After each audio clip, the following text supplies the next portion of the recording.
Hi, ഏറെ രസകരമായ ഒരു ജാപ്പനീസ് ചലച്ചിത്രം റെന്റൽ ഫാമിലി.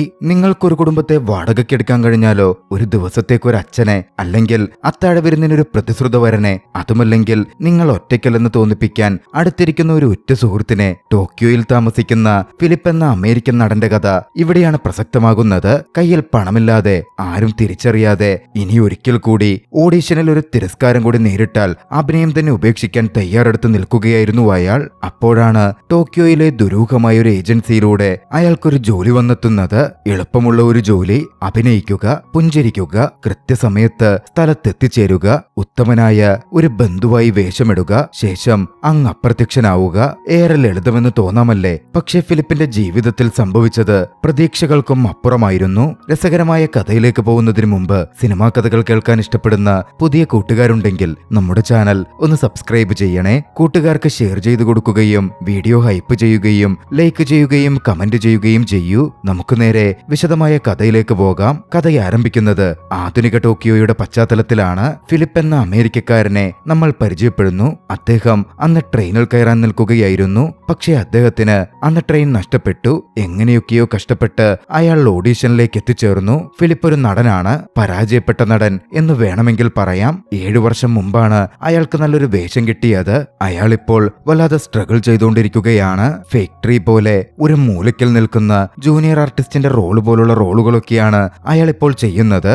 ഒരു തരത്തിൽ എങ്ങനെയോ അതിജീവിച്ചു പോകുന്നു. പകൽ സമയത്തെ തന്റെ ആശങ്കകളും ഉത്കണ്ഠകളും സങ്കടങ്ങളുമൊക്കെ വൈകുന്നേരം തിരികെ മടങ്ങുമ്പോൾ ഒരു ബാറിലിരുന്ന് അയാൾ മദ്യപിച്ച് തീർക്കാൻ ശ്രമിക്കും. പിന്നാലെ തന്റെ ചെറിയ സ്റ്റുഡിയോ അപ്പാർട്ട്മെന്റിലേക്ക് മടങ്ങും. അവിടെ ഇരുന്ന് ജനലിലൂടെ അടുത്ത കെട്ടിടത്തിലെ മനുഷ്യരെ നോക്കും. ഓരോരുത്തരും അവരവരുടെ ജീവിതങ്ങളിൽ മുന്നോട്ടു പോകുന്നു. താനിവിടെ ഒറ്റയ്ക്കാണ്. അയാൾ പലപ്പോഴും ചിന്തകളിൽ ആണ്ടിരിക്കും. ഒരു തരത്തിൽ ഫിലിപ്പ് തന്റെ ഏകാന്തതയിൽ നിന്ന് രക്ഷ തേടുന്നത് അങ്ങനെയൊക്കെയായിരുന്നു.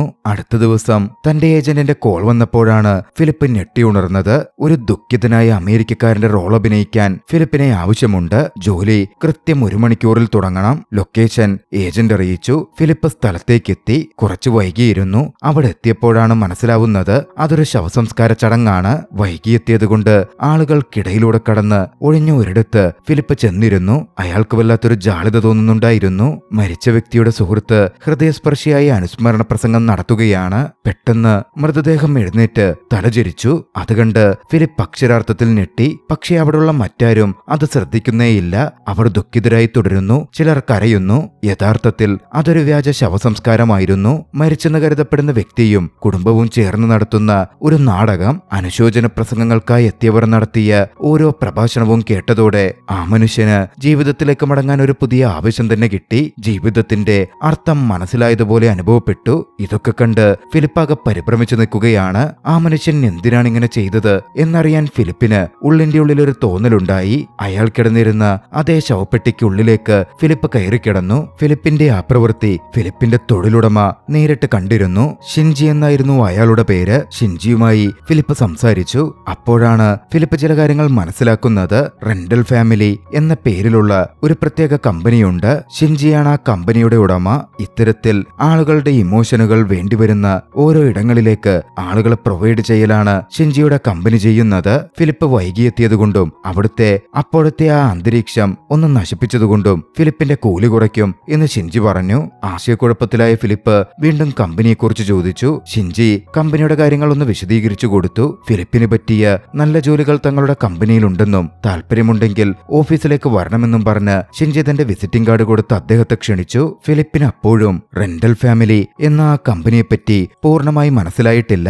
എന്തായാലും അടുത്ത ദിവസം തന്നെ ഫിലിപ്പ് ആ ഓഫീസ് സന്ദർശിച്ചു. ചെറിയൊരു ഓഫീസാണെങ്കിലും ക്ലയന്റുകളുടെ വിളികൾ കാരണം അവിടെ നല്ല തിരക്കായിരുന്നു. കഴിഞ്ഞ ദിവസം ഫിലിപ്പ് പോയ വ്യാജ ശവസംസ്കാര ചടങ്ങിൽ കണ്ട ഐക്കോ നക്കാജിമയും കോട്ട നക്കാനോയും അവിടെ ഉണ്ടായിരുന്നു. പിന്നാലെ ഷിൻജിയുമായി ഫിലിപ്പ് സംസാരിച്ചു. അപ്പോൾ ഷിൻജി വിശദീകരിച്ചു, ഞങ്ങൾ വിൽക്കുന്നത് വികാരങ്ങളാണ്. ക്ലയന്റുകളുടെ ജീവിതത്തിലെ പ്രത്യേക സാഹചര്യങ്ങൾക്കനുസരിച്ച് അവർക്ക് അഭിനയിക്കാൻ ആളുകളെ ആവശ്യമായിരിക്കും. ഞങ്ങളത് പ്രൊവൈഡ് ചെയ്യും. ഉദാഹരണത്തിന് ഒരച്ഛനെ, ഒരമ്മയെ, ഒരു സഹോദരനെ, ഒരു ലവ്വറെ. പക്ഷെ അത് കേട്ടതും ഫിലിപ്പിന് എന്തോ പോലെ തോന്നി. ഫിലിപ്പ് ചോദിച്ചു, അത്തരത്തിൽ ആളുകൾ ബുദ്ധിമുട്ടുമെങ്കിൽ കൗൺസിലിങ്ങിനോ സൈക്കോളജിക്കൽ ട്രീറ്റ്മെന്റിനോ പോയാൽ പോരെ? അപ്പോഴാണ് ഷിൻജി പറയുന്നത്, ജപ്പാനിൽ അതത്ര ഈസിയല്ല.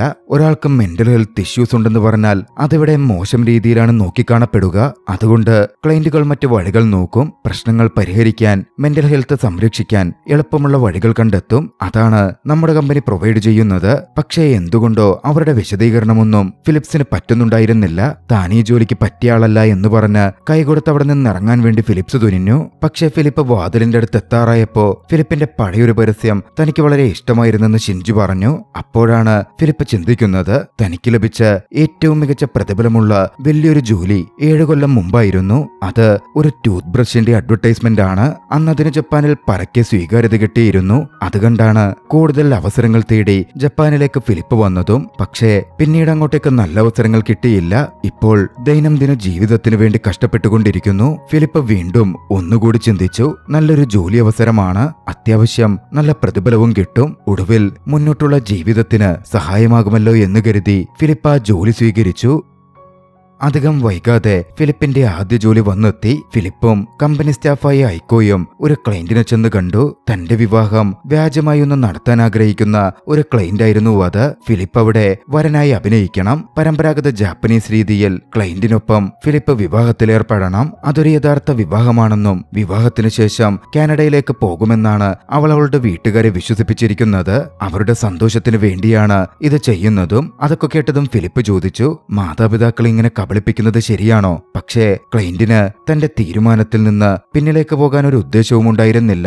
അവൾ അതിൽ ഉറച്ചു നിന്നു. കിഴക്കൻ സംസ്കാരങ്ങളിൽ സത്യത്തെക്കാൾ ഉപരിയായി കുടുംബത്തിന്റെ സന്തോഷത്തിനും അഭിമാനത്തിനുമാണ് പരിഗണനയും മുൻഗണനയും നൽകുക എന്ന് ഐക്കോ ഫിലിപ്പിന്റെ സംശയങ്ങൾക്ക് മറുപടിയായി വിശദീകരിച്ചു കൊടുത്തു. സ്വന്തം സന്തോഷം കണ്ടെത്താൻ ചിലപ്പോൾ ആളുകൾക്ക് നുണ പറയേണ്ടി വരുമെന്നും അവൾ വ്യക്തമാക്കി. ഫിലിപ്പിന് ഇതൊക്കെ പുതിയ അനുഭവങ്ങളായിരുന്നു. അങ്ങനെ വിവാഹ ദിവസം എത്തിച്ചേർന്നു. വിവാഹം നടക്കുന്നിടം അവസാനഘട്ട ഒരുക്കങ്ങളിലാണ്. കമ്പനി സ്റ്റാഫായ കോട്ട വിവാഹത്തിൽ പങ്കുചേരാനെത്തി. ഫിലിപ്പിനെ വിളിക്കുവാൻ മുറിയിലേക്ക് ചെന്നു.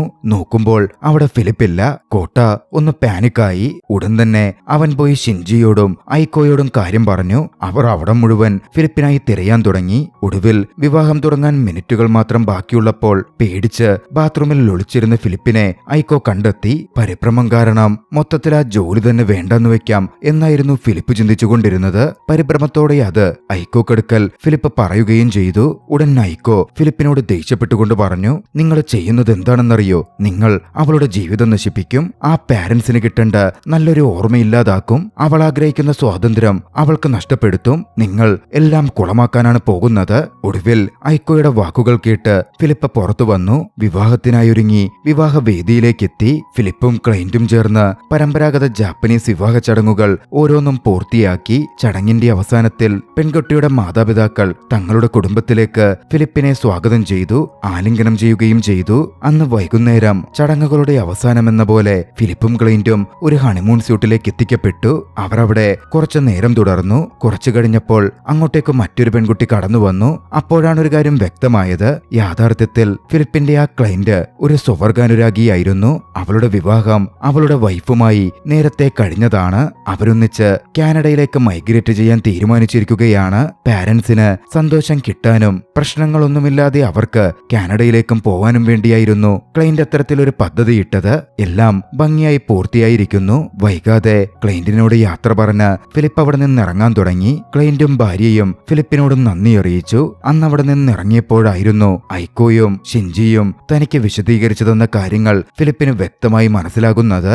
അതിനുശേഷം ഫിലിപ്പ് തന്റെ പരിചയക്കാരിയായ ഒരു വേശ്യക്കൊപ്പം കുറെ സമയം ഒന്നിച്ചു ചെലവഴിച്ചു. തന്റെ പുതിയ ജോലിയെക്കുറിച്ച് അവളോട് സംസാരിച്ചു. അടുത്ത ദിവസം ഫിലിപ്പ് ഓഫീസിലെത്തി. പഴയ ജോലിയിൽ ചടങ്ങിന് മുമ്പ് കാണിച്ച ഭീരുത്വത്തിന് ഫിലിപ്പ് മാപ്പ് ചോദിച്ചു. അത് കേട്ടതും ഷിൻജി പറഞ്ഞു, ഭാവിയിലെ ജോലികളിൽ കൃത്യമായ അർപ്പണബോധമുണ്ടെങ്കിൽ ഈ മാപ്പ് സ്വീകരിക്കാം. ഫിലിപ്പിന് ആ ജോലി കുഴപ്പമില്ലെന്ന് തോന്നിയിരുന്നു. അതുകൊണ്ട് തുടർന്ന് വലിയ ദൗത്യങ്ങൾ ഏറ്റെടുക്കാൻ ഫിലിപ്പ് തയ്യാറായി. ഷിൻജി ഫിലിപ്പിന്റെ അടുത്തൊരു ജോലി പറഞ്ഞു. കുറച്ച് നീണ്ട കാലയളവിലേക്ക് വേണ്ട ഒരു ജോലിയാണ്. ഒരു കൊച്ചു പെൺകുട്ടിയുടെ അച്ഛനായി ഫിലിപ്പ് അഭിനയിക്കണം. പക്ഷേ ഫിലിപ്പ് ഈ ജോലിക്ക് തയ്യാറായിട്ടില്ല എന്നായിരുന്നു ഐക്കോ പറഞ്ഞത്. ഷിൻജി പക്ഷെ അത് കാര്യമാക്കിയില്ല.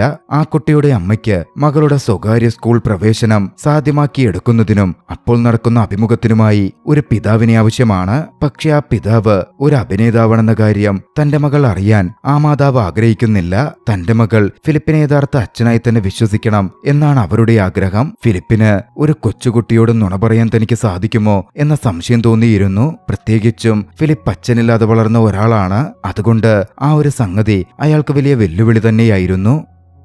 എന്തായാലും അന്ന് ഓഫീസിൽ ചിലവഴിച്ച് വൈകുന്നേരത്തോടെ വീട്ടിലേക്ക് പോകുന്ന വഴിയിൽ ഐക്കോ ചെറിയൊരു റെസ്റ്റോറന്റിലിരിക്കുന്നത് ഫിലിപ്പ് നോക്കിക്കണ്ടു. അവളുടെ അടുത്തെത്തി അവളോട് സംസാരിക്കാൻ ഫിലിപ്പ് തീരുമാനിച്ചു. ജാപ്പനീസ് സംസ്കാരത്തെക്കുറിച്ച് തനിക്ക് മനസ്സിലാക്കാൻ ആഗ്രഹമുണ്ടെന്നും അറിയാവുന്ന കാര്യങ്ങൾ പറഞ്ഞു തരാമോ എന്നും അയാൾ ചോദിച്ചു. എന്തുകൊണ്ടാണ് റെന്റൽ ഫാമിലി പോലുള്ള സേവനങ്ങൾ ഇവിടുത്തെ ആളുകൾക്ക് ഇത്ര വലിയൊരു പരിഹാരമാകുന്നത് എന്നറിഞ്ഞാൽ കൊള്ളാമെന്ന് അയാൾ അവളോട് പറഞ്ഞു. ഫിലിപ്പിനോട് ദേഷ്യത്തിലായിരുന്നെങ്കിലും അത് കേട്ടപ്പോൾ അവിടെ നിന്ന് എഴുന്നേറ്റ് പോവാൻ തുടങ്ങിയ ഐക്കോ ഫിലിപ്പിനടുത്ത് ചെന്നിരുന്നു. ഫിലിപ്പ് ഒന്നുകൂടി ചോദിച്ചു, എന്തുകൊണ്ടാണ് നിങ്ങൾ ഈ ജോലി ചെയ്യുന്നത്? ഐക്കോ പറഞ്ഞു, ഓരോ ക്ലയന്റുകളും നമ്മളെ നോക്കുന്നത് കണ്ടിട്ടില്ലേ? അവരുടെ ജീവിതകാലം മുഴുവനും അവരുടെ ലൈഫിൽ അവർ കാത്തിരുന്ന ഒരാളെപ്പോലെ. അത് വല്ലാത്തൊരു ഫീലിംഗ് ആണ്. ചിലപ്പോഴെങ്കിലും നമ്മുടെ കണ്ണുകളിലേക്ക് നോക്കാൻ ഒരാൾ വേണ്ടത് ആവശ്യമാണ്. നമ്മുടെ നിലനിൽപ്പിന് അർത്ഥമുണ്ടെന്ന് അത് നമ്മെ ഓർമ്മിപ്പിക്കുകയെങ്കിലും ചെയ്യും. ഐക്കോ അതും പറഞ്ഞ് അവിടെ നിന്ന് പോയി.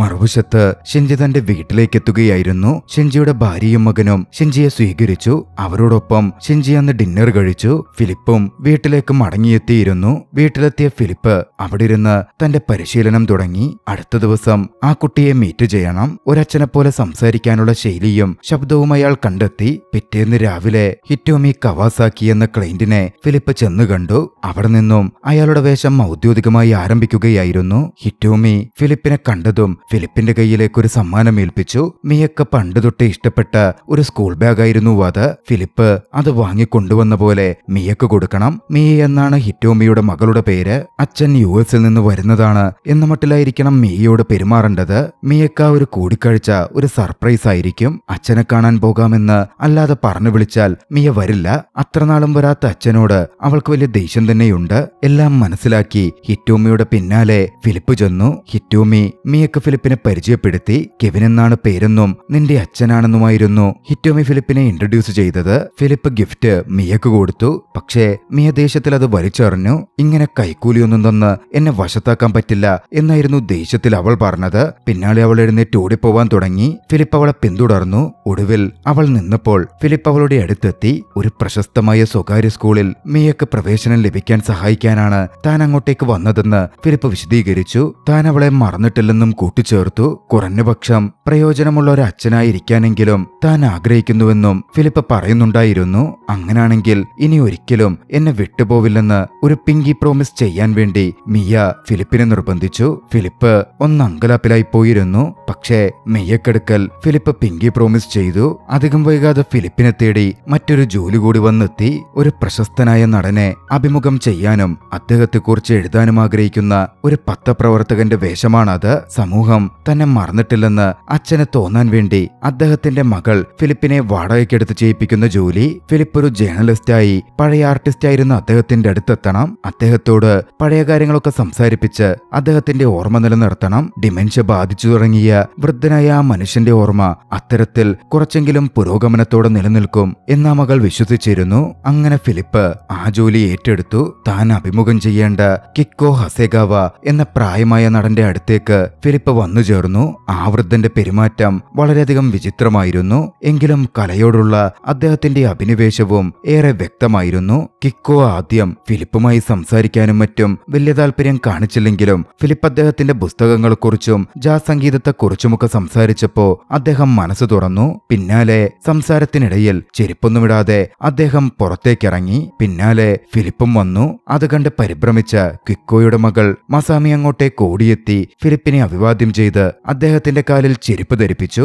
പക്ഷേ കിക്കോ ചെരുപ്പ് ധരിക്കാതെ തോട്ടത്തിലിരുന്നതേയുള്ളൂ. ഫിലിപ്പും അവിടെയിരുന്നു. പിന്നാലെ ഇന്റർവ്യൂ ചെയ്യുന്ന പോലെ സംസാരിക്കാൻ തുടങ്ങി. അടുത്ത ദിവസം ഫിലിപ്പിന് പോവേണ്ടിയിരുന്നത് മിയയുടെ അടുത്തായിരുന്നു. അവളുടെ സ്കൂളിൽ പാരന്റ്സ് ഒബ്സർവേഷൻ ഡേ നടക്കുകയായിരുന്നു. ആ ചടങ്ങിൽ ഫിലിപ്സ് പങ്കെടുത്തു. പുനരുൽപാദിപ്പിച്ച വസ്തുക്കൾ കൊണ്ട് കരകൗശല വസ്തുക്കൾ നിർമ്മിക്കുകയായിരുന്നു കുട്ടികൾ. മാതാപിതാക്കൾ വരാത്ത തന്റെ ഒരു സുഹൃത്തിനെ മിയ ഫിലിപ്സ് ഇരിക്കുന്ന തന്റെ മേശയിലേക്ക് കൊണ്ടുവന്നു. അന്ന് ആ സുഹൃത്തിന്റെ കൂടി അച്ഛനായിരിക്കാമോ എന്ന് മിയ ഫിലിപ്സിനോട് ചോദിച്ചു. ഫിലിപ്സ് സന്തോഷത്തോടെ അത് സമ്മതിച്ചു. ക്ലാസ് കഴിഞ്ഞപ്പോൾ തനിക്ക് ആ സഹായം ചെയ്തു തന്നതിന് മിയയും മിയയുടെ കൂട്ടുകാരനും നന്ദി അറിയിച്ചു. കൂട്ടത്തിൽ താനുണ്ടാക്കിയ കരകൗശല വസ്തു മിയ ഫിലിപ്പിന് കൊടുത്തു. ഫിലിപ്പ് മിയയോട് യാത്ര പറഞ്ഞെന്ന് അവിടെ നിന്ന് പോന്നു. വീട്ടിലെത്തിയപ്പോ തന്റെ കിടപ്പുമുറിയിലെ ജനാലയ്ക്കൽ ആ കരകൗശല വസ്തു ഫിലിപ്പ് തൂക്കിയിട്ടു. പക്ഷേ ഇതെല്ലാം ഫിലിപ്പിന്റെ മനസ്സിൽ വല്ലാത്തൊരു ശൂന്യത നിറയ്ക്കുന്നുണ്ടായിരുന്നു, വല്ലാത്തൊരു അസ്വസ്ഥത.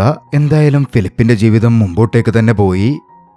മിയയും കിക്കോയും കൂടാതെ ഫിലിപ്പിന് മറ്റ് ചില ക്ലയന്റുകൾ കൂടി വന്നെത്തി. കരോക്കെ പ്രകടനത്തിന് ആവേശം പകരുന്ന ചെയർ ലീഡറാവുക, വീടിന് പുറത്തിറങ്ങാത്ത ഒരാളോടൊപ്പം മൾട്ടിപ്ലെയർ വീഡിയോ ഗെയിം കളിക്കുക, അങ്ങനെ വളരെ ലളിതമായ ആവശ്യങ്ങളായിരുന്നു പല ക്ലയന്റുകൾക്കും ഉണ്ടായിരുന്നത്. എന്നിരുന്നാലും അവർ ഒരു തവണ മാത്രം വരുന്ന ക്ലയന്റുകളുമായിരുന്നില്ല. അതുകൊണ്ട് തന്നെ മിയയെയും കിക്കോയെയും പോലെ ഫിലിപ്പ് അവരെ വീണ്ടും വീണ്ടും കണ്ടുമുട്ടിക്കൊണ്ടിരുന്നു. ദിവസങ്ങൾ കടന്നുപോകും തോറും ജോലികൾ കൈകാര്യം ചെയ്യുന്നതിൽ ഫിലിപ്പ് കൂടുതൽ വൈദഗ്ധ്യം നേടി. അയാളുടെ വ്യക്തിത്വത്തിൽ തന്നെ വലിയ മാറ്റം വന്നു. അയാൾ കൂടുതൽ ഊർജ്ജസ്വലനും ഉന്മേഷവാനുമായി മാറി. ഒരു ദിവസം ഫിലിപ്പ് മിയയെ വ്യത്യസ്തമായ ഒരു അക്വേറിയത്തിൽ കൊണ്ടുപോയി. ആർട്ട് എക്സിബിഷൻ പോലെ തോന്നുന്ന ഒരു കൃത്രിമ അക്വേറിയം. അവിടെയുള്ള കടൽ ജീവികൾ യഥാർത്ഥത്തിൽ കുട്ടികൾ വരച്ച ചിത്രങ്ങളായിരുന്നു. അത് പുതിയ സാങ്കേതിക വിദ്യയിലൂടെ ജീവനുള്ള പോലെ നീന്തി തുടിക്കുന്നതായി കാണപ്പെടുന്നു. ഇതൊക്കെ വ്യാജമാണ്, മിയ അത് കണ്ടുകൊണ്ട് പറഞ്ഞു. ഉടൻ ഫിലിപ്പിന്റെ മറുപടിയും എത്തി. ചിലതെല്ലാം സന്തോഷം നൽകുന്നുണ്ടെങ്കിൽ വ്യാജമാകുന്നതുകൊണ്ടും കുഴപ്പമില്ലല്ലോ. സംസാരിച്ചു തീരുന്നതിന് മുമ്പ് തന്നെ ഫിലിപ്പിന്റെ ഫോണിലേക്ക് ഒരു കോൾ വന്നു. ഫിലിപ്പ് മുമ്പ് അറ്റൻഡ് ചെയ്ത ഒരു ഓഡീഷൻ പാസ്സായി എന്ന വാർത്തയായിരുന്നു അത്. ഫിലിപ്പിന് മികച്ചൊരു വേഷം തന്നെയാണ് കിട്ടുന്നത്. അതിൽ അഭിനയിക്കാൻ വേഗം കൊറിയയിലേക്ക് വരാൻ കാസ്റ്റിംഗ് ഡയറക്ടർ ഫിലിപ്പിനോട് ആവശ്യപ്പെട്ടിരിക്കുന്നു. പഴയൊരു സാഹചര്യത്തിലായിരുന്നെങ്കിൽ ഫിലിപ്പ് ചിലപ്പോൾ സന്തോഷം കൊണ്ട് തുള്ളിച്ചാടിയേനെ. പക്ഷേ അപ്പോൾ ഫിലിപ്പ് വല്ലാത്തൊരു ആശയക്കുഴപ്പത്തിലായി. എന്തു ചെയ്യുമെന്ന് പെട്ടെന്ന് അയാൾക്കൊരു പിടുത്തവും കിട്ടുന്നുണ്ടായിരുന്നില്ല. തിരികെ എത്തി ഫിലിപ്പ് മിയയെ കണ്ടു. മിയ ആർട്ട് എക്സിബിഷൻ ആസ്വദിക്കുകയാണ്. അവൾക്കൊപ്പം അവിടെ കുറച്ച് സമയം കൂടി ഫിലിപ്പ് ചിലവഴിച്ചു. അവർ തമ്മിലുള്ള അടുപ്പം വല്ലാതെ വർദ്ധിക്കുന്നുണ്ടായിരുന്നു. മടക്കയാത്രയിൽ ട്രെയിനിൽ വെച്ച് ഫിലിപ്പിന്റെ തോളിൽ മിയ ചാഞ്ഞുകിടന്നുറങ്ങി. വല്ലാത്തൊരു വാത്സല്യം മിയയോട് ഫിലിപ്പിന് തോന്നിത്തുടങ്ങിയിരുന്നു. അടുത്ത തവണ ഫിലിപ്പ് കിക്കോയെ സന്ദർശിക്കുമ്പോൾ അദ്ദേഹം മസാമിയുമായി വഴക്കിടുകയായിരുന്നു. മകൾ പോയതിനു ശേഷം മസാമി അനുവദിക്കില്ലെന്ന് അറിഞ്ഞുകൊണ്ട് തന്നെ കിക്കോ തന്റെ ജോലിക്കാരിയോട് ഒരു ടാക്സി വിളിക്കാൻ പറഞ്ഞു. അദ്ദേഹം ഫിലിപ്പിനെ ഒരു റെസ്റ്റോറന്റിലേക്കായിരുന്നു കൊണ്ടുപോയത്. അവിടെ അവർക്ക് ഒക്കോ നോമിയാക്കി എന്ന് പേരുള്ള ഒരു ജാപ്പനീസ് പലഹാരം സ്വയം പാചകം ചെയ്ത് കഴിക്കാം. അവരവിടെ നിന്ന് സംസാരിച്ച് കുറെ സമയം ചെലവിടാൻ തുടങ്ങി. മസാമിയും കിക്കോയും തമ്മിലുള്ള വഴക്കിനെ കുറിച്ച് ഫിലിപ്പ് ചോദിച്ചു. അതിന് മറുപടി പറയുന്നതിന് പകരം കിക്കോ ചില രക്ഷാകർത്ത ഉപദേശങ്ങളായിരുന്നു ഫിലിപ്പിന് നൽകിയത്. പെട്ടെന്ന് ഒരു മുന്നറിയിപ്പുമില്ലാതെ കിക്കോ റെസ്റ്റോറന്റിൽ നിന്നും ഇറങ്ങി പുറത്തേക്ക് നടന്നു. ഫിലിപ്പ് അദ്ദേഹത്തെ പിന്തുടർന്നെത്തി. കിക്കോയുടെ മറവി രോഗം വീണ്ടും വഷളായതായി ഫിലിപ്പിന് തോന്നി. ഫിലിപ്പ് അദ്ദേഹത്തെ തിരികെ വീട്ടിലെത്തിച്ചു. കിക്കോ പറഞ്ഞ കാര്യങ്ങളിൽ നിന്ന് ഫിലിപ്പിന് ചിലത് മനസ്സിലായിരുന്നു. മകളായ മസാമിയുടെ കുട്ടിക്കാലത്ത് അവളോടൊപ്പം സമയം ചിലവഴിക്കാൻ കിക്കോക്ക് സാധിച്ചിട്ടില്ല. അതിന്റെ അകലം അവർക്കിടയിലുണ്ട്. തിരശ്ശീലയിലെ മനുഷ്യനെന്നാണ് മകൾ കിക്കോയെ വിളിച്ചിരുന്നത് പോലും. മകൾക്കൊപ്പം ആത്മാർത്ഥമായി കഴിയുന്ന സമയത്ത് അവരുടെ കുട്ടിക്കാലത്തൊക്കെ സമയം ചിലവിടണം എന്നായിരുന്നു കിക്കോ ഫിലിപ്പിനെ ഉപദേശിച്ചത്. പക്ഷേ കൂട്ടത്തിൽ തന്റെ അച്ഛനെ ഇനി ഇതുപോലത്തെ കാര്യങ്ങൾക്ക് പ്രോത്സാഹിപ്പിക്കരുതെന്നും ഇതുപോലെ അപകടകരമായ കാര്യങ്ങൾ നിങ്ങൾ ചെയ്യരുത് എന്നും കർശനമായി നിർദ്ദേശിച്ചു. ഫിലിപ്പ് നിശബ്ദനായി തലയാട്ടി. അടുത്ത ദിവസം ഫിലിപ്പ് മിയയോടൊപ്പം ഗോസ്റ്റ് കാറ്റ് ഫെസ്റ്റിവലിൽ പങ്കെടുക്കാൻ പോയി. അവിടെയുള്ള മറ്റുള്ളവരെ പോലെ തന്നെ തോന്നിപ്പിക്കാൻ അയാളും പ്രത്യേക വേഷവിധാനങ്ങൾ അണിഞ്ഞിരുന്നു. ഇതിനിടയിൽ തന്റെ മുത്തശ്ശനും മുത്തശ്ശിയും ഇപ്പോൾ ജീവിച്ചിരിപ്പില്ലെന്ന് ഫിലിപ്പ് മിയയോട് പറഞ്ഞു. തൊട്ടടുത്ത നിമിഷം മിയ തന്റെ ചെറിയ മൊബൈൽ ഫോൺ ഫിലിപ്പിന് കൊടുത്തു. അവളുടെ നമ്പർ സേവ് ചെയ്യാൻ ആവശ്യപ്പെട്ടു. ഇനി എനിക്ക് നിങ്ങൾക്ക് മെസ്സേജുകൾ അയക്കാം, അപ്പോൾ നിങ്ങൾക്ക് ഒറ്റപ്പെടൽ തോന്നില്ല എന്ന് മിയ കുഞ്ഞു ശബ്ദത്തിൽ പറഞ്ഞു. അത് കേട്ടപ്പോൾ ഫിലിപ്പിന്റെ മനസ്സ് സ്നേഹം കൊണ്ട് നിറഞ്ഞിരുന്നു. തുടർന്ന് അവർ അവിടെ ഉണ്ടായിരുന്ന ഒരു കൈനോട്ടക്കാരന്റെ അടുത്തേക്ക് ചെന്നു. അത് ഫിലിപ്പിന്റെ പരിചയക്കാരിയായ ആ വേശ്യയായിരുന്നു. അവൾ ഫിലിപ്പിന്റെ അഭിനയത്തിനൊപ്പം നിന്നു. മിയയുടെ കൈനോക്കി ഫലങ്ങൾ പറഞ്ഞു. ആ അച്ഛനും മകളും ആ ഫെസ്റ്റിവലിടത്ത് ആ ഒരു ദിവസം മുഴുവൻ കറങ്ങി ആസ്വദിച്ചു. വീട്ടിലെത്തിയ ശേഷം ഫിലിപ്പ് മിയ നേരത്തെ നൽകിയ ഒരു വലിയ കവർ തുറന്നു നോക്കി. അവർ മുമ്പ് ഒരു ആർട്ട് ഫെസ്റ്റിന് പോയിരുന്നല്ലോ, വ്യത്യസ്ത അക്വേറിയം പോലെ തോന്നുന്നുവെന്ന്. അതിൽ നിന്നും ഇൻസ്പയർഡായി മിയ വരച്ച ചിത്രങ്ങളായിരുന്നു ആ കവറിലുണ്ടായിരുന്നത്. ആ ചിത്രങ്ങൾ നോക്കിക്കണ്ടതോടെ ഫിലിപ്പിന്റെ ഉള്ളിലുണ്ടായിരുന്ന ആശയക്കുഴപ്പങ്ങൾ മാറി. ഫിലിപ്പ് കാസ്റ്റിംഗ് ഡയറക്ടറെ വിളിച്ചു. താൻ അഭിനയിക്കാൻ വരുന്നില്ലെന്നറിയിച്ചു. തനിക്ക് കിട്ടിയ ഏറ്റവും വലിയ അവസരം മിയക്ക് വേണ്ടി അയാൾ ഉപേക്ഷിച്ചു. അതിനുശേഷം മിയ ഫിലിപ്പിനെ കൂടുതലായി ആശ്രയിക്കാൻ തുടങ്ങി. പല കാര്യങ്ങൾ ചോദിക്കാനായി അവൾ ഇടയ്ക്കിടെ അയാളെ വിളിക്കുമായിരുന്നു. എന്നാൽ മിയയുടെ അമ്മ ഹിറ്റോമി ഇത് ശ്രദ്ധിക്കുന്നുണ്ടായിരുന്നു. ഒരിക്കൽ പരീക്ഷയുടെ ആശങ്കയെപ്പറ്റി പറഞ്ഞ് മിയ ഫിലിപ്പിനെ വിളിച്ചപ്പോഴായിരുന്നു അവരുടെ സംസാരം ഹിറ്റോമി കേട്ടത്. അവർ തമ്മിൽ ഫോണിലൂടെ സംസാരിക്കാൻ തുടങ്ങിയത് ഹിറ്റോമിയെ അത്ഭുതപ്പെടുത്തിയിരുന്നു. അയാൾ തന്റെ മകളുമായി ഇത്രയധികം അടുക്കുന്നതിൽ ഹിറ്റോമിക്ക് ആശങ്ക തോന്നി. അതിനാൽ ഫിലിപ്പിനെ അത്ര പെട്ടെന്ന് വിശ്വസിക്കുകയൊന്നും ചെയ്യരുത് എന്നവൾ മിയയോട് പറഞ്ഞു. തന്റെ വികാരങ്ങളെയും ആഗ്രഹങ്ങളെയും അമ്മ പരിഗണിക്കുന്നേയില്ല എന്ന മട്ടിലായിരുന്നു മിയക്ക് അത് കേട്ടപ്പോൾ തോന്നിയത്. അവൾ അമ്മയോട് ദേഷ്യപ്പെട്ടു. അമ്മയോട് പിണങ്ങി സംസാരിക്കാതെ മുറിയടച്ചിരിക്കുക പോലും ചെയ്തു. അടുത്ത ദിവസം ഹിറ്റോമി ഫിലിപ്പിനെ നേരിട്ട് കാണാൻ ക്ഷണിച്ചു. മാതാപിതാക്കളുടെ അഭിമുഖം സ്കൂളിൽ വരുന്നുണ്ട്. അവിടെ എങ്ങനെ പെർഫോം ചെയ്യണം എന്നത് പ്രാക്ടീസ് ചെയ്യാൻ വേണ്ടിയിട്ടായിരുന്നു ഫിലിപ്പിനെ അവൾ വിളിച്ചു വരുത്തിയത്. അഭിമുഖത്തെപ്പറ്റിയാണ് ആദ്യമേ ഹിറ്റോമി സംസാരിക്കുമ്പോൾ ഓപ്പോസിറ്റ് ഇരിക്കുന്നവരുടെ കണ്ണുകളിൽ നോക്കണമെന്നും എന്നാൽ അത് 5 സെക്കൻഡിൽ കൂടുതൽ നീളരുതെന്നും ഹിറ്റോമി നിർദ്ദേശിച്ചു. മറുപടികൾ ചുരുങ്ങിയതും വ്യക്തവുമായിരിക്കണം. അല്പം വികാരം പ്രകടിപ്പിക്കാമെങ്കിലും പരിധിവിടാൻ പാടില്ല. ഹൈസ്കൂൾ വരെ മിയ ഈ സ്കൂളിൽ തന്നെ പഠിക്കുമെന്ന് ഹിറ്റോമി പറഞ്ഞപ്പോൾ ഫിലിപ്പിന് തന്റെ ഫീലിംഗ്സ് നിയന്ത്രിക്കാൻ പറ്റിയില്ല. ഒരു കുട്ടിയുടെ ഭാവി ഇങ്ങനെ ഇത്ര നേരത്തെ സ്വയം തീരുമാനിക്കുന്നത് ശരിയാണോ എന്ന് അയാൾ ചോദിച്ചു. എന്നാൽ എന്റെ കുട്ടിയെ എങ്ങനെ വളർത്തണമെന്ന് പഠിപ്പിക്കാനല്ല ഞാൻ നിങ്ങളെ വാടകയ്ക്കെടുത്തത് എന്നായിരുന്നു ഹിറ്റോമിയുടെ കടുപ്പത്തിലുള്ള മറുപടി. പിന്നാലെ എന്തിനാണ് മേയിയെ രഹസ്യമായി വിളിക്കുന്നതെന്നും മെസ്സേജ് അയക്കുന്നതെന്നും അവർ ഫിലിപ്പിനോട് ചോദിച്ചു. മറുപടിയായി ഫിലിപ്പ് മൗനമായിട്ടിരുന്നതേയുള്ളൂ. അടുത്ത ദിവസം ഫിലിപ്പിന് കിക്കോയോടൊപ്പം പ്രാർത്ഥിക്കാൻ ക്ഷേത്രത്തിൽ പോകണമായിരുന്നു. ഫിലിപ്പ് അകത്തേക്ക് പോയില്ല. കിക്കോയോട് സംസാരിക്കുമ്പോ 16 വയസ്സു മുതൽ താൻ പ്രാർത്ഥിക്കുന്നത് നിർത്തിയതിനെ പറ്റിയൊക്കെ ഫിലിപ്പ് പറഞ്ഞു. ഒന്നുകൂടി ക്ഷേത്രത്തിനകത്തേക്ക് ചെല്ലാനും അതിനകത്തെന്താണെന്ന് നോക്കാനും കിക്കോ ഫിലിപ്പിനെ പ്രേരിപ്പിച്ചിരുന്നു. പക്ഷേ എന്തുകൊണ്ടോ ഫിലിപ്പിന് അതിന് തോന്നിയില്ല. അവിടെ നിന്നും ഇറങ്ങുമ്പോൾ കിക്കോ ഫിലിപ്പിനോടൊരു സഹായം ചോദിച്ചു. തന്റെ പഴയ ഗ്രാമമായ അമാകുസയിലെ ജന്മനാട്ടിലേക്ക് പോകണമെന്നും ഓർമ്മകൾ പൂർണ്ണമായും നഷ്ടപ്പെടുന്നതിനു മുമ്പ് അവിടെയുള്ള തന്റെ ചില സാധനങ്ങൾ എടുക്കണമെന്നുമായിരുന്നു കിക്കോയുടെ ആഗ്രഹം. അതിന് തന്നെ സഹായിക്കാമോ എന്ന് കിക്കോ തിരക്കി. അത് മസാമിയോട് പറയരുതെന്നും പ്രത്യേകം എടുത്തു പറഞ്ഞു. ചിലപ്പോൾ ഒരാളുടെ ഏക സമ്പാദ്യം അവരുടെ രഹസ്യങ്ങളാണെന്നും അദ്ദേഹം പറഞ്ഞു വെക്കുന്നുണ്ടായിരുന്നു. പക്ഷേ ഫിലിപ്പിന് എന്തോ ഒരു ആശങ്ക തോന്നിയിരുന്നു. അന്ന് രാത്രി ഐക്കോ മറ്റൊരു ജോലിയിലായിരുന്നു. ഒരു ക്ലയന്റിനു വേണ്ടി അപ്പോളജി സർവീസ് ചെയ്യണം. ക്ലയന്റിന്റെ കൂടെ അയാളുടെ വെപ്പാട്ടിയായിട്ട് ചെല്ലണം. എന്നിട്ട് അയാളുടെ ഭാര്യക്കടുക്കൽ മാപ്പ് പറയണം. താൻ നിർബന്ധിച്ചതുകൊണ്ടാണ് അയാൾ തെറ്റ് ചെയ്തതെന്ന രീതിയിൽ. പക്ഷെ അന്ന് എക്കോ അത് പറഞ്ഞതും ആ ഭാര്യ അവളുടെ മുഖത്തടിച്ചിറങ്ങിപ്പോയി. എക്കോക്ക് നന്നായി വേദനയെടുത്തെങ്കിലും അവൾ ഒന്നും പറഞ്ഞില്ല. അടികൊണ്ടതിന് ക്ലയന്റിൽ നിന്ന് കൂടുതൽ പ്രതിഫലം അവൾ വാങ്ങി. ക്ഷീണിതയായും അസ്വസ്ഥതയോടെ കൂടിയുമായിരുന്നു അവൾ മെട്രോയിൽ വീട്ടിലേക്ക് മടങ്ങിയത്. അടുത്ത ദിവസം ഫിലിപ്പ് ഓഫീസിലെത്തി. ബോസായ ഷിൻജി അപ്പോൾ ചില രേഖകൾ പരിശോധിക്കുകയായിരുന്നു. ആ സമയം ഷിൻജി ഫിലിപ്പിനോട് സംസാരിച്ചു. നിങ്ങളുടെ ജോലികൾ ഒരിക്കലും വ്യക്തിപരമായ അടുപ്പങ്ങളിലേക്ക് പോകരുത്. മിയ ഫിലിപ്പിനോട് കൂടുതൽ അടുക്കുന്നതുകൊണ്ട് അവളുമായുള്ള അടുത്ത കൂടിക്കാഴ്ചയോടെ എല്ലാം അവസാനിപ്പിക്കണം എന്നാണ് ക്ലയന്റ് ഹിറ്റോമി ആവശ്യപ്പെടുന്നത്. ഷിൻജി ഫിലിപ്പിനോട് പറഞ്ഞു. ഫിലിപ്പിന് അത് കേട്ട് വല്ലാതെ സങ്കടം തോന്നുന്നുണ്ട്. പക്ഷേ ഷിൻജി പറഞ്ഞു, ഭാവിയിൽ എപ്പോഴും പുതിയ ക്ലയന്റുകൾ കടന്നുവരും. കാലക്രമേണ ഫിലിപ്പ് ഇതിനോടൊക്കെ പൊരുത്തപ്പെട്ടോളും. ഷിൻജിയുടെ വാക്കുകൾ ഫിലിപ്പിന് മനസ്സിലാവുന്നുണ്ടായിരുന്നു. പക്ഷേ ഫീലിംഗ്സ് അത്ര പെട്ടെന്ന് പറഞ്ഞാൽ കേൾക്കുന്ന ഒന്നല്ലല്ലോ. അടുത്ത ദിവസം ഫിലിപ്പ് കിക്കോയുടെ വീട്ടിലേക്കെത്തി. കിക്കോ വീട്ടിൽ നിന്ന് ഗ്രാമത്തിൽ പോവാനുള്ള പദ്ധതികൾ ആവേശത്തോടെ ആസൂത്രണം ചെയ്യുകയായിരുന്നു. പക്ഷേ ഫിലിപ്പ് പറഞ്ഞു അദ്ദേഹത്തെ ഗ്രാമത്തിലേക്ക് കൊണ്ടുപോകാൻ കഴിയില്ല. യാത്രക്കിടയിൽ എന്തെങ്കിലും സംഭവിച്ചാൽ അതിന്റെ ഉത്തരവാദിത്തം ഏറ്റെടുക്കാൻ എനിക്ക് ബുദ്ധിമുട്ടുണ്ട്. അത് കേട്ടപ്പോൾ കിക്കോയുടെ മുഖത്തെ ചിരി മാഞ്ഞു. പിന്നാലെ അവരുടെ ബന്ധം അവിടെ അവസാനിച്ചുവെന്നും ഫിലിപ്പിന് വരണമെന്നില്ലെന്നും കിക്കോ കടുപ്പത്തിൽ പ്രഖ്യാപിച്ചു. ഫിലിപ്പിനെ വീട്ടിൽ നിന്ന് നാട്ടിപ്പുറത്താക്കി. അന്ന് അവിടെ നിന്ന് ഇറങ്ങുമ്പോൾ ഫിലിപ്പിന് വല്ലാത്ത മാനസിക ദുഃഖം തോന്നി. എന്നാലും ഫിലിപ്പൊന്നും തന്നെ മിണ്ടിയില്ല. ഒടുവിൽ മിയയുമായുള്ള അവസാനത്തെ കൂടിക്കാഴ്ചയുടെ ദിവസം എത്തി. സ്വകാര്യ സ്കൂളിലെ പ്രവേശന പരീക്ഷയുടെ ദിവസം. മാതാപിതാക്കളെ ഇന്റർവ്യൂ ചെയ്യുന്ന ദിവസം. മിയ വല്ലാതെ പരിഭ്രമിച്ചിരുന്നു. പക്ഷേ ഫിലിപ്പ് അവൾക്ക് ആത്മവിശ്വാസം പകർന്നു നൽകി. മിയയെ പരീക്ഷയ്ക്കായി വിളിച്ചു. ആ സമയം ഫിലിപ്പും ഹിറ്റോമിയും ഇന്റർവ്യൂവിനായി മറ്റൊരു മുറിയിലേക്ക് കയറി. സ്കൂൾ അധികൃതരുടെ പാനലിന് മുൻപിൽ അവർ നേരത്തെ പരിശീലിച്ച മറുപടികൾ ഓരോന്നോരോന്നായി ഫിലിപ്പ് കൃത്യമായി പറഞ്ഞു. പക്ഷെ ഒരു ഘട്ടത്തിൽ ഫിലിപ്പ് മാറി ചിന്തിച്ചു.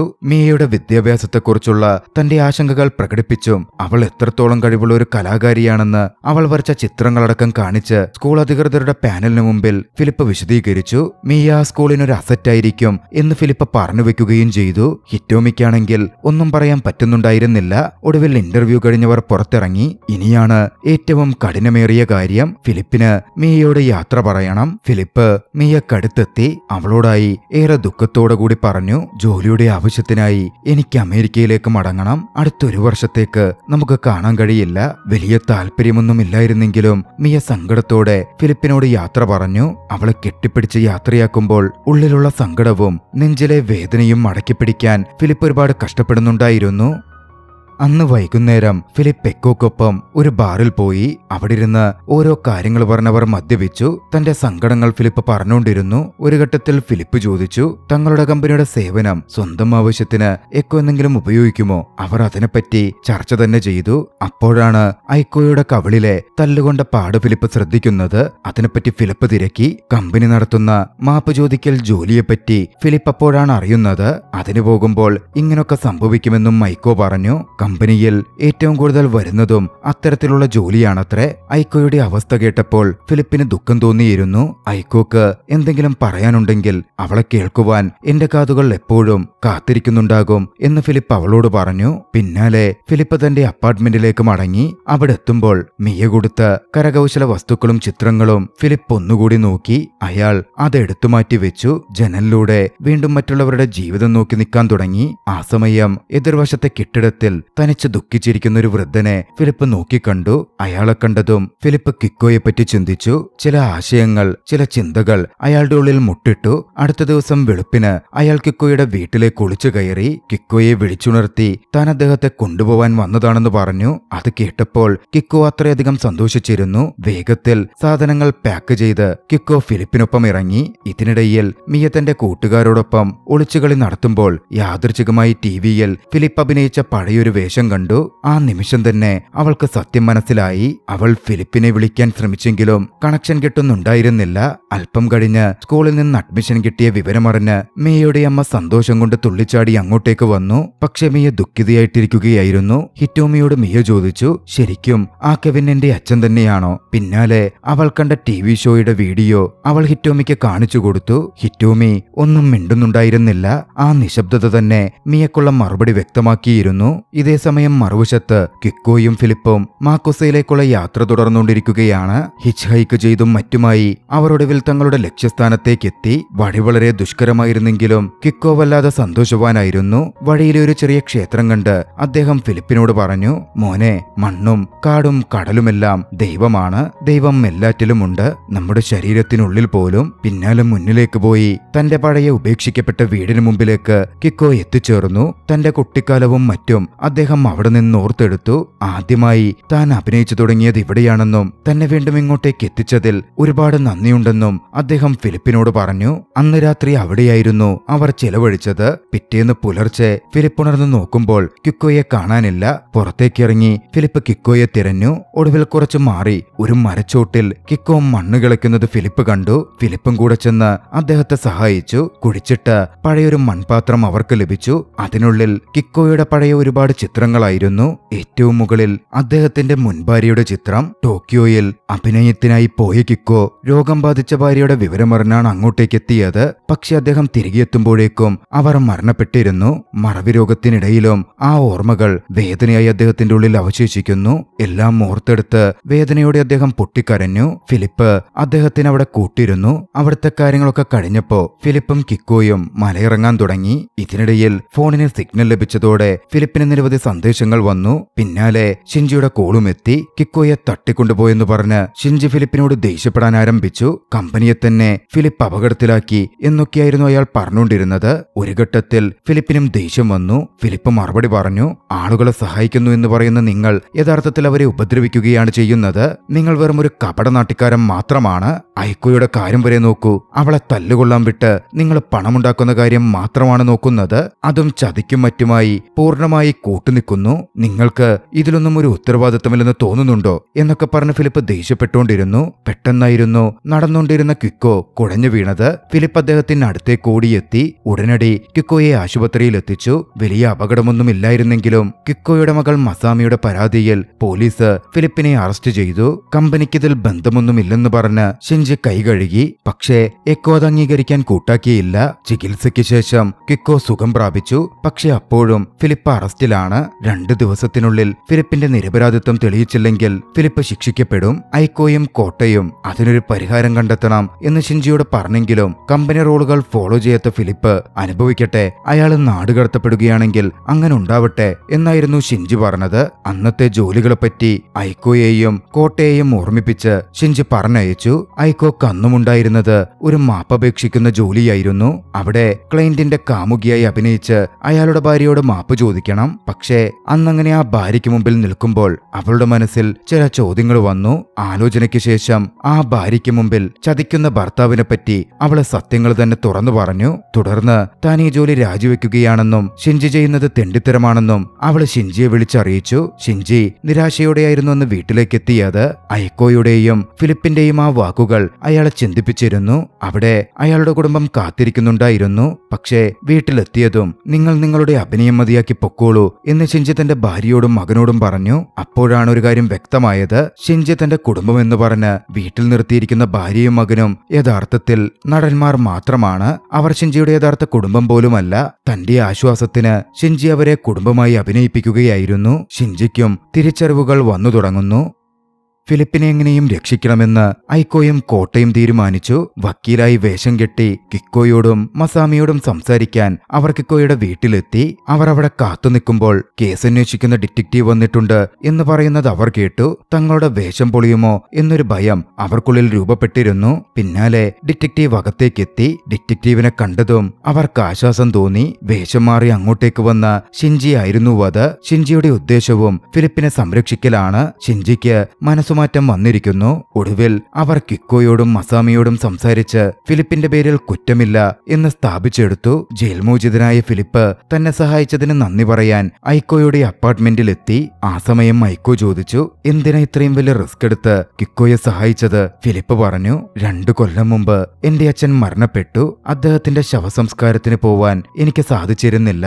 അതിന്റെ കുറ്റബോധം എന്നും എന്റെ ഉള്ളിലുണ്ടായിരുന്നു. അത് മാറ്റുവാൻ എന്തെങ്കിലും ചെയ്യണമെന്ന് തോന്നി. ചിലതൊന്നും പിന്നീട് നമുക്ക് തിരുത്താൻ കഴിയാതെ വരും. അതുകൊണ്ടാണ് കിക്കോയെ സഹായിച്ചത്. ഫിലിപ്പിന്റെ കണ്ണുകൾ നിറഞ്ഞിരുന്നു. ഐക്കോ ഫിലിപ്പിനെ ആശ്വസിപ്പിച്ചു. അടുത്ത ദിവസം ഫിലിപ്പിനെ തേടി ഒരു ഫോൺ കോൾ എത്തി. കിക്കോ ഈ ലോകത്തോട് വിട പറഞ്ഞു എന്ന വാർത്തയായിരുന്നു അതിൽ. ഫ്യൂണറൽ ചടങ്ങിൽ പങ്കെടുക്കാൻ ഫിലിപ്പും ഐക്കോയും കോട്ടയും ഷിൻജിയും പോയി. തന്റെ അടുത്ത സുഹൃത്ത് മരണപ്പെട്ട പോലായിരുന്നു ഫിലിപ്പിന് അനുഭവപ്പെട്ടത്. കിക്കോയുടെ മൃതശരീരത്തിനടുത്തെത്തിയപ്പോൾ തന്റെ പക്കലുണ്ടായിരുന്ന കിക്കോയുടെ ഏറെ പ്രിയപ്പെട്ട അയാളുടെ നാട്ടിൽ നിന്ന് കിട്ടിയിരുന്ന പഴയ ചിത്രം ഫിലിപ്പ് അദ്ദേഹത്തിന്റെ സൂട്ട് ജാക്കറ്റിലേക്ക് തിരികെ വെച്ചു. വീണ്ടും ഒരിക്കൽ നമുക്ക് കണ്ടുമുട്ടാം സുഹൃത്തെ എന്ന് പറഞ്ഞ് യാത്ര പറഞ്ഞ് ഫിലിപ്പ് അവിടെ നിന്നിറങ്ങി. സംസ്കാര ചടങ്ങുകൾക്ക് ശേഷം ഫിലിപ്പ് ഷിൻജിക്ക് അടുത്തു ചെന്നു. അന്നത്തെ ദേഷ്യത്തിൽ ഷിൻജിയോട് കുറെ മോശമായി സംസാരിച്ചതിന് ഫിലിപ്പ് മാപ്പ് ചോദിച്ചു. പക്ഷേ ഷിൻജി പറഞ്ഞു, അതൊക്കെ ഞാൻ കേൾക്കേണ്ടത് തന്നെയായിരുന്നു, ഞാൻ അർഹിച്ചതുമായിരുന്നു. പിന്നാലെ ഐക്കോയും കോട്ടയും അവർക്കൊപ്പം വന്നു ചേർന്നു. അവർ ഒരുമിച്ച് അവിടെ നിന്നും നടന്നു നീങ്ങി. അടുത്ത ദിവസം ഫിലിപ്പ് മിയെ ചെന്ന് കണ്ടു. സത്യങ്ങളൊക്കെ അമ്മയിൽ നിന്നും അറിഞ്ഞിരുന്ന മിയ വല്ലാതെ ദേഷ്യത്തിലും ദുഃഖത്തിലുമായിരുന്നു. താൻ പണം വാങ്ങിയല്ല വന്നതെന്നും മിയയെ കാണാൻ ഹിറ്റോമി അനുവാദം നൽകിയിട്ടുണ്ടെന്നും ഫിലിപ്പ് പറഞ്ഞു. നുണ പറഞ്ഞതിനും മിയയുടെ ഫീലിംഗ്സിനെ മുറിപ്പെടുത്തിയതിനും ഫിലിപ്പ് അവളോട് മാപ്പ് ചോദിച്ചു. അവളുടെ അച്ഛനായി അഭിനയിച്ചിരുന്ന നിമിഷങ്ങൾ താൻ ഒരുപാട് ആസ്വദിച്ചിരുന്നെന്ന് ഫിലിപ്പ് ഏറ്റു പറഞ്ഞു. അവളും അത് ആസ്വദിച്ചിരുന്നിരിക്കണം. മിയ ഫിലിപ്പിനോട് ക്ഷമിച്ചു. യഥാർത്ഥ പേര് പറഞ്ഞ് ഫിലിപ്പ് അവളെ പരിചയപ്പെട്ടു. അവരിരുവരും അന്നു മുതൽ അടുത്ത സുഹൃത്തുക്കളായി മാറി. ഫിലിപ്പ് തുടർന്നും റെന്റൽ ഫാമിലിയിൽ വർക്ക് ചെയ്തുകൊണ്ടിരുന്നു. പക്ഷേ റെന്റൽ ഫാമിലി ചില കാര്യങ്ങളിൽ മാറ്റം വരുത്തിയിരുന്നു. അവർ തുടർന്നു പോന്നിരുന്ന ഐക്കോ ചെയ്തിരുന്ന അപ്പോളജി സർവീസ് എന്ന നീതികരമല്ലാത്ത കാര്യങ്ങൾ അവർ അവസാനിപ്പിച്ചു. ഒരു ദിവസം മുമ്പ് കിക്കോ പോയിരുന്ന പ്രാർത്ഥിക്കാൻ പറഞ്ഞ ആ ഒരു ശ്രൈനിലേക്ക്, ആ ഒരു ക്ഷേത്രത്തിലേക്ക് ഫിലിപ്പ് വന്നു ചേർന്നു. ക്വിക്കോ മുമ്പ് പ്രാർത്ഥിക്കാൻ ഫിലിപ്പിനോട് പറഞ്ഞിരുന്നതാണല്ലോ. ഫിലിപ്പ് കൈകൂപ്പി പ്രാർത്ഥിച്ചു. അപ്പോഴും ആ ക്ഷേത്രത്തിനകത്തെന്താണ് എന്നറിയണമെന്ന കൗതുകം ഫിലിപ്പിന് തോന്നിയിരുന്നു. മുമ്പ് ക്വിക്കോ ഫിലിപ്പിനോട് പോയി നോക്കാനായിരുന്നു പറഞ്ഞത്. ഇത്തവണ ഫിലിപ്പ് അത് ചെയ്തു. അവൻ ആ ക്ഷേത്രത്തിന്റെ അകത്തേക്ക് നോക്കി. അകത്ത് കണ്ട കാഴ്ച ഫിലിപ്പിന്റെ മുഖത്ത് ചിരി വിരിയിച്ചു. അകത്തുണ്ടായിരുന്നത് ഒരു കണ്ണാടിയായിരുന്നു. അവരവരുടെ തന്നെ പ്രതിബിംബം പതിക്കുന്ന ഒരു കണ്ണാടി. നിങ്ങൾ തന്നെയാണ് നിങ്ങളുടെ ദൈവമെന്ന് പറയുന്ന, നിങ്ങളിൽ തന്നെ ദൈവചൈതന്യമുണ്ട് എന്ന് വ്യക്തമാക്കുന്ന ഒരു പ്രധാനപ്പെട്ട ഫിലോസഫി. അതായിരുന്നു ഫിലിപ്പിനെ ചിരിപ്പിച്ചത്. എന്തുകൊണ്ടോ ഫിലിപ്പിന്റെ മനസ്സിന് വല്ലാത്തൊരു നിറവനുഭവപ്പെട്ടു. ആ ഒരു ദൃശ്യത്തിൽ ഏറെ രസകരമായ റെന്റൽ ഫാമിലി എന്ന ഫീൽ ഗുഡ് ചലച്ചിത്രം അവസാനിക്കുകയാണ്. രസകരമായ ഈ ഒരു ചലച്ചിത്രം നിങ്ങൾക്കിഷ്ടമായെങ്കിൽ വീഡിയോ ലൈക്ക് ചെയ്യുക. അഭിപ്രായങ്ങളും നിർദ്ദേശങ്ങളും കമന്റുകളിൽ രേഖപ്പെടുത്തുക. കഴിയുമെങ്കിൽ ചാനൽ സബ്സ്ക്രൈബ് ചെയ്തും കൂട്ടുകാർക്ക് ഷെയർ ചെയ്തു കൊടുത്തും ഞങ്ങളെ സപ്പോർട്ട് ചെയ്യുക. അടുത്ത എപ്പിസോഡിൽ മറ്റൊരു മികച്ച ചലച്ചിത്രവുമായി നമുക്ക് കണ്ടുമുട്ടാം. അതുവരെ ബൈ.